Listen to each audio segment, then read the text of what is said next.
Topic ఏంటంటే it's about marriage. చాలామంది తొందరపడుతున్నారు అన్నమాట. పెళ్లి చేసుకుందాం టైం అయిపోతుంది, లేకపోతే నేను ఒంటరిగా ఉండలేకపోతున్నా, పక్కింటోడు అడుగుతుండు, అమ్మమ్మ నాన్నమ్మ దగ్గర పడినారు, లేకపోతే ఇంకోటేదో ఇట్లాంటి రకరకాల రీజన్స్ అన్నమాట పెళ్లి చేసుకోవడానికి.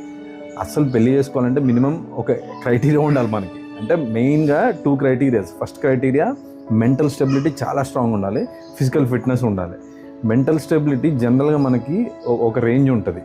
సో నువ్వు మెంటల్ కొన్ని హ్యాండిల్ చేసేకుంటాయి. కానీ పెళ్లి చేసుకొని నువ్వు పిల్లల్ని కానాలంటే, ముఖ్యంగా పిల్లల్ని కానాలంటే మెంటల్ స్టెబిలిటీ జనరల్గా ఉండేదానికంటే ఇంకో 10 times ఎక్కువ ఉండాలి. ఎందుకంటే you should be very strong, ఫిజికల్గా ఫిట్గా ఉండాలి. సో ఫైనాన్షియల్గా డబ్బులు ఉన్నాయి, నేను హ్యాండిల్ చేస్తా, నేను ఒంటరిగా ఉండలేకపోతున్నా, ఇట్లాంటి పిచ్చి రీజన్స్ పెట్టుకొని వాళ్ళు అడుగుతున్నారు, ఇట్లా వీళ్ళు అడుగుతున్నారు, వీళ్ళు దగ్గర పడినారు, చచ్చిపోతారు రేపమ్మ, వాళ్ళ కోసం ఎవ్వడి కోసం పెళ్లి చేసుకోవద్దండి. టైం వస్తే అదే అవుతుంది, కావాలి అయ్యే టైంలో అదే అవుతుంది.